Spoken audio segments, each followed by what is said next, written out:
이시안의 읽은 척 책방. 안녕하세요. 성신여대 겸임교수이자 지식편의점 시안책방의 주인 이시안입니다. 읽은 척 책방을 운영하다 보니까요, 몇몇 출판사들이 저한테 증정용 책을 좀 보내오기도 하는데요. 원래 라디오 방송 같은 데도 보면 북칼럼니스트한테 주는 증정용 책들이 있거든요. 근데 저한테만 주는 건 아니기 때문에 그것을 꼭 소개해야 된다는 그런 부담감을 가지고 있지는 않습니다. 책들이 오면 보긴 하거든요. 근데 저번 주에 온 책 중에 두 권이 내용적으로 참 묘하게 연결이 되면서 약간 흥미를 끌더라고요. 솔직히 책 하나가 우리 시안책방, 읽은 척 책방에서 소개해드릴 한 편 분량은 안 되는 것 같아서 시안책방 최초로 두 권의 책을 한 번에 연결해서 소개해드리도록 하겠습니다. 오늘 두 책을 꿰 주제는요, 독점 자본가의 탄생과 소멸이다 라고 말할 수 있을 것 같은데요. 먼저 자본가의 탄생, 바로 이 책과 왜 세계의 가난은 사라지지 않는가, 이 두 가지 책인데요. 독점 자본가의 탄생과 그것의 소멸에 관한 책이다 라고 말할 수 있어요. 사실 제가 먼저 관심을 가진 책은 바로 이 책이거든요. 왜 세계의 가난은 사라지지 않는가, 이 책인데요. 이 책은 예전에 제가 읽은 척 책방에서 소개해드렸던 책, 혹시 기억나시나요? 현빈과 저의 투샷으로 처음에 소개해드렸는데, 현빈을 또 이렇게 얘기해도 되나? 나중에 불안하긴 한데, 어쨌든 현빈과 저의 투샷으로 딱 나왔던 왜 세계의 절반은 굶주리는가 라는 책을 소개해드렸었는데, 기억나시죠? 그 책은 예전에 시크릿 가든이라는 드라마에 나와가지고 베스트셀러가 된 적이 있었거든요. 그 책의 바로 속편격인 책입니다. 이 책이 UN 인권위원회 소속 식량특별조사관이었던 장 지글러의 신작이죠. 근데 이런 후광 효과 때문에 이 책을 집어들었는데, 사실 전작에 비해서 저한테는 요만큼 아주 조금 실망스러웠던 점이 있었는데요. 이 논의가 전작에 비해서 진전된 게 없이 거의 그대로였다라는 점이에요. 그래서 이러니까 속편인가 하는 생각이 들기도 하더라고요.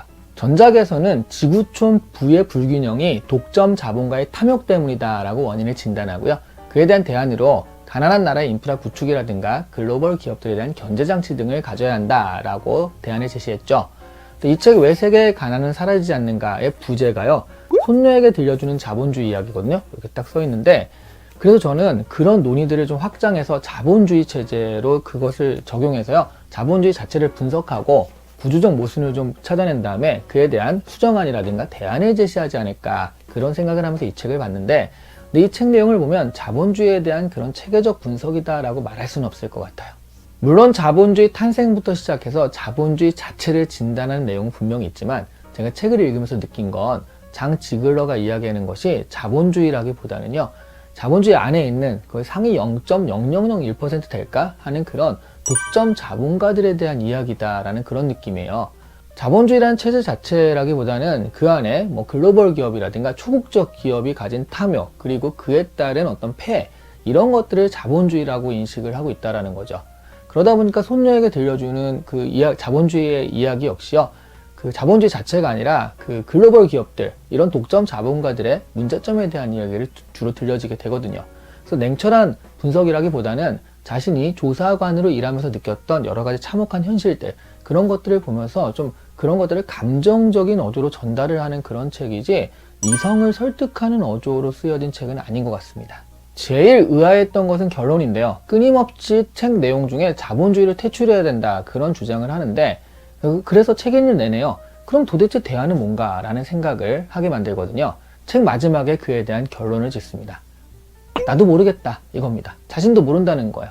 그런데 자본주의 나쁘니까 일단 없애면 무언가 새로운 대안체제가 생겨날 것이다, 이게 결론이거든요. 제가 보기엔 이 독점 자본가와 자본주의라는 이 개념을 같이 쓰다 보니까, 혼용해서 그렇게 쓰다 보니까 결말이 이렇게 딱 부러지지 않고 모호하게 된 것 같습니다. 그래서 이건 소개하기가 좀 힘들지 않을까 했는데, 재밌게도 이 책이 눈에 띄었어요. 자본가의 탄생. 1459년 독일의 아우구스부르크 출신의 야코프 푸거라는 은행가에 대한 이야기입니다. 사실 은행가라고 한마디로 정리하기에 이 사람은 구리광산도 하고요, 향신료 무역 독점도 하고, 그야말로 돈 되는 것은 다 건드립니다. 오늘날로 치면 사업 영역을 문어발식으로 확장한 초국적 기업이다. 바로 이 책에서 그렇게 싫어했던 바로 그 독점 자본가다가 되겠죠. 근데 이 사람이요, 가장 중요한 자본가다라고 이 책에서 평가를 하거든요. 이 책의 부제가 뭐냐면, 자본은 어떻게 종교와 정치를 압도했는가, 이렇게 돼 있어요. 그러니까 자본가가 단순히 상인조합, 길드 이런 수준을 벗어나서 정치 위에 군림하게 된 계기가 바로 이 야코프 푸거라는 거죠. 그러니까 따지고 보면 이 책에서 그렇게 증오하는 독점 자본가의 시작이 바로 이 사람이란 얘기예요. 푸거는 그야말로 냉정하고 탐욕스러운 인물입니다. 자신의 사업체를 위해서 대출을 해주면서 그걸 가지고 황제나 교황을 조종을 해요. 이 조종을 통해 전쟁을 일으키기도 하고요. 주교 선거를 조작하기도 합니다. 중세에는 또 돈을 빌려주고 이자를 받는 것을 종교적으로 철저히 금했다고 해요. 그런데 바로 푸거가 뇌물을 통해서 교황청으로 움직여가지고요. 이자를 합법화했다고 하죠. 좋은 말로 보자면 현대 금융업의 기초를 닦았다라고 하지만 또 나쁘게 보자면 고이자에 시달리는 많은 빚쟁이들이 양산되는 법률적 토대를 마련한 셈입니다.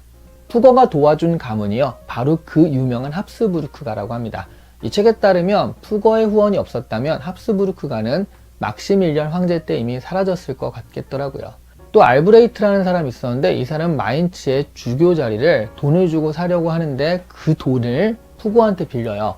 그 나중에 마인츠 주교가 돼서 그래서 그 돈을 갚아야 되잖아요. 그러니까 푸거와 같이 그 돈을 갚기 위해서 모의를 한 게 면죄부입니다. 면죄부 장사를 시작을 하려고 하는데요. 당시 교황이 레오라고 있었는데 이 사람은 로렌초 데 메디치의 아들이래요. 둘째 아들. 그러니까 권력자의 아들. 그 부패한 시대의 부패한 교황이었다고 합니다. 그러니까 이 면죄부 아이디어를 너무 좋아해가지고 바로 또 시행을 하면서 결국 이 면죄부가 종교개혁의 도화선이 되기도 하죠. 이 자본가의 탄생이라는 책은요. 푸거의 일대기입니다. 결국 성공한 자본가의 일대기니까 소설처럼 읽는 재미는 있습니다. 구체적으로는 푸거의 행적을 따라가면서 대출과 뇌물, 야합 이런 것을 무기로 해가지고 그러니까 말하자면 돈이죠. 돈을 무기로 정치와 종교를 어떻게 장악했는지 그 과정을 보여주게 돼요. 하지만 그걸 보면서 또 씁쓸하기도 하죠. 문제는 그게 중세만의 이야기는 아니라는 거죠. 바로 이런 모습들이 장 지글러가 비판한 오늘날의 독점 자본가의 모습 거의 그대로거든요. 심지어 이익을 위해서 전쟁을 일으키고 민중들을 등쳐먹는 모습까지 거의 겹친다라고 보시면 되겠습니다. 그래서 이 두 책은요. 독점 자본가의 탄생에 대한 이야기 그리고 그 독점 자본가가 지금까지 그때와 똑같은 모습으로 세상을 망치고 있으니까 퇴출시켜야 한다는 이야기 이렇게 연결이 되는 포인트가 있다는 거죠. 이 두 책이 같은 시기에 출판이 된 것도 참 재밌는 일 같아요. 그래서 오늘은 이 두 책을 자연스럽게 이렇게 연결해서 쫙 크로스해서 소개를 해드렸습니다. 이시안의 읽은 척 책방 오늘은 왜 세계의 가난은 사라지지 않는가와 자본가의 탄생 이 두 책을 연결해 소개를 해드렸고요. 좋아요와 구독 역시 자연스럽게 이렇게 연결되는 포인트니까 물 흐르듯이 눌러주시면 되겠습니다. 감사합니다.